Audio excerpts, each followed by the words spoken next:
मात्र नभएर स्वतै कल्पनाको संसार बनेको छ। सामाजिक सञ्जाल आविष्कार मात्र नभएर स्वतै कल्पनाको संसार बनेको छ। समय बदलियो, परिस्थिति बदलियो, तर हिजोले भोलिलाई दिएको नासो नभुल है भनेको छ। तर हिजोले भोलिलाई दिएको नासो नभुल है भनेको छ। धन्यवाद। कार्यक्रम सञ्चालक छु। यस गरिमामा सभाका सभाध्यक्ष महोदय, प्रमुख अतिथि, विशिष्ट अतिथिवर्गहरू, विविध विद्यालयबाट पाल्नुभएका प्रतिनिधि शिक्षकहरू, आफ्नो शिरमा जितको ताज लगाउनका लागि यहाँ उपस्थित भएका मेरा प्रतिस्पर्धी मित्रहरू लगायतका सम्पूर्ण महानुभावहरूलाई म पवित्र स्थल पाँचपोखरीको छत्रछायामा आसीन र इन्द्रावती नदीको र दोर्जेलाक्पा हिमालको काखमा अवस्थित श्री थाङपाल दाप माध्यमिक विद्यालयको कक्षा 10 मा अध्ययनरत छात्र दार्शनिक पौडेलको तर्फबाट स्वीकार्नुहोस् न्यानो अभिवादन। आज यो विभिन्न संस्था लगायतका समन्वय गरेर आज परिवर्तनका लागि सामाजिक सञ्जाल, बाल विवाह र अनलाइन हिंसा रोक्न हाम्रो भूमिका भन्ने विषयमा मलाई बोल्न दिनुभएकोमा पाँचपोखरी थाङपाल गाउँपालिका साथै मेरो प्यारो विद्यालय श्री थाङपाल दाप माध्यमिक विद्यालयलाई पनि हार्दिक धन्यवाद व्यक्त गर्न चाहन्छु। सामाजिक सञ्जाल आजको यो विश्वको यो सुनौलो युगमा सामाजिक सञ्जालले एकदमै ठुलो फड्को मारिरहेको छ। अहिले हामी एउटा कोठामा बसेर आफ्नो कुरालाई विश्व सामु फैलाउन सक्छौँ। एउटा कोठामै बसेर हामीले आफ्नो अभियान सञ्चालन गर्न सक्छौँ र त्यो अभियानलाई बढाउँदै गएर हामीले विश्वको र हाम्रो समाज, समुदाय र सम्पूर्ण कुरालाई अहिले परिवर्तन गर्न सक्छौँ।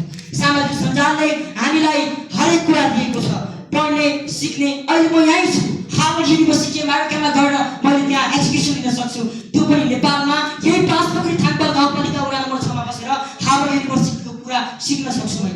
मैले गुगलको माध्यमबाट ChatGPT, AI, गुगल जेमिनाई लगायतका विभिन्न कुराबाट मैले एक स्क्यान गर्ने हो भने त्यहाँ सम्पूर्ण मैले सिक्नुपर्ने कुराहरू एकैछिनमा आउँछ।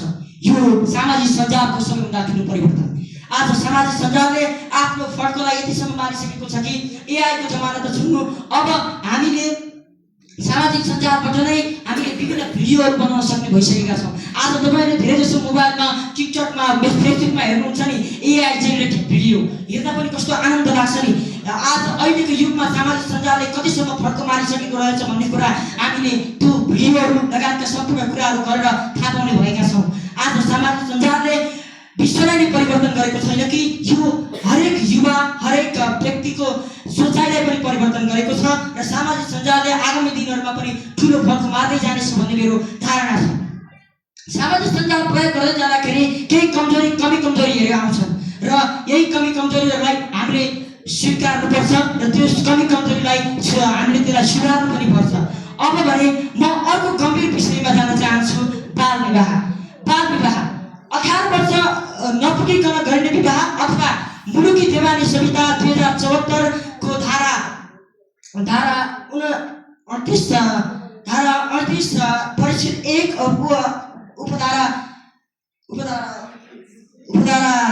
70 को घमा यो राखिएको छ कि बाल विवाह गर्ने लगायतका त्यसलाई गराउने व्यक्तिहरू सम्पूर्णलाई कारबाही गर्ने व्यवस्था मिलाइएको छ।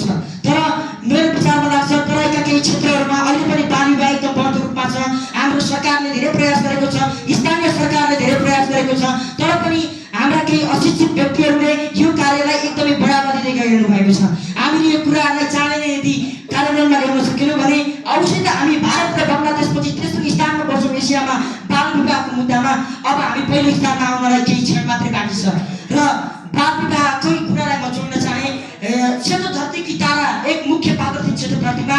उनले पनि सानै 6 वर्षको उमेरमा आफ्नो श्रीमानलाई गुमाइन्। त्यसपछि उनको काखबाट एउटा सपूत मर्यो। यदि उनको त्यहाँबाट उनले श्रीमानलाई नगुमाएको भए उनको कोखबाट पनि Albert Einstein, Thomas Alva Edison लगायतका महान वैज्ञानिकहरू जन्मिन्थे होलान्। तर अफसोस त्यहाँबाट कोही पनि जन्मिएन।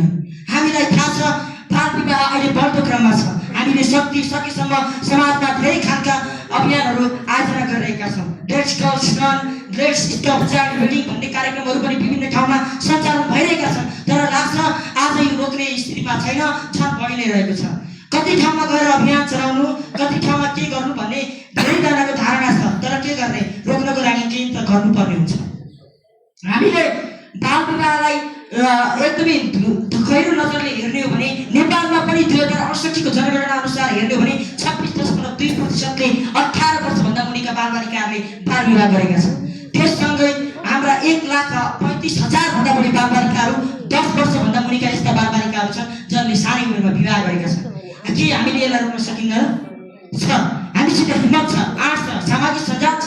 अहिले यो सामाजिक सञ्जालकै त हो। एउटा क्लिकमा जेनजीको आन्दोलनले त्यत्रो गर्दाखेरि सरकारलाई 48 घण्टामै ढाल्न सक्यो भने हामीले किन सक्दैनौँ यो कुरालाई परिवर्तन गर्नको लागि? हामीले सामाजिक सञ्जालको सहयोग लिन सक्छौँ, हामीले विभिन्न नारा लगाउन सक्छौँ, हामीले विभिन्न तालिम दिन सक्छौँ। अहिले लैङ्गिक हिंसाको सम्बन्धी 16 दिने तालिम चलिरहेको छ।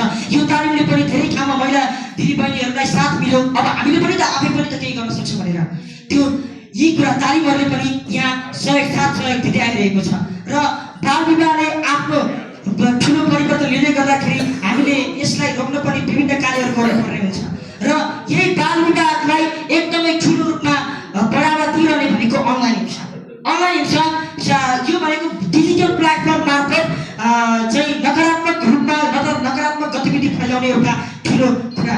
अनलाइन हिंसाले गर्दाखेरि कतिजना बालबालिकाहरूको जिन्दगी अहिले धारापमा परिरहेको छ। सानै उमेरमा विवाह गर्ने, भाग दिने अनि आत्महत्या लगायतका सम्पूर्ण कुराहरू यो अनलाइन हिंसाद्वारा भइरहेको छ। हामीले के गर्न सकिन्छ? अनलाइन हिंसा, यो अनलाइन हिंसा भन्ने बित्तिकै मलाई एउटा भनाइ एकदम छलछली याद आउँछ। पाखलाई फेसबुक, सरियालाई ट्विटर, चारोमा सेन्डो गर्नेमा स्विटर। यो के भनाइ? यो भनाइलाई पनि म यसमा किन जोड्न चाहेँ भन्दाखेरि हामीलाई अहिले सामाजिक सञ्जाल प्रयोग गर्न दिइरहेको बेलामा हामीले सामाजिक सञ्जाललाई सही रूपमा प्रयोग गरेको जस्तो मलाई लाग्दैन। र हामीले यस सामाजिक सञ्जाल, बाल विवाह र यो अनलाइन हिंसालाई अन्त्य गर्नका लागि गाउँ-गाउँबाट उठ्नुपर्छ, बस्ती-बस्तीबाट उठ्नुपर्छ र यो देशको मुहारलाई फेर्न हामी अहिले नै यहीँबाट उठ्नुपर्ने हुन्छ। त्यसकारणले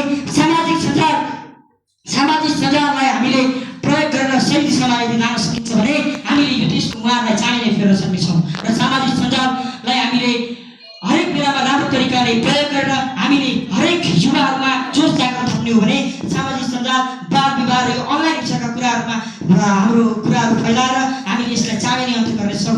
त्यसकारणले मेरो यी महत्त्वपूर्ण भनाइहरूलाई ध्यान दिएर सुनिदिनु भयो। सम्पूर्ण दर्शक महानुभावहरूलाई धेरै धेरै धन्यवाद।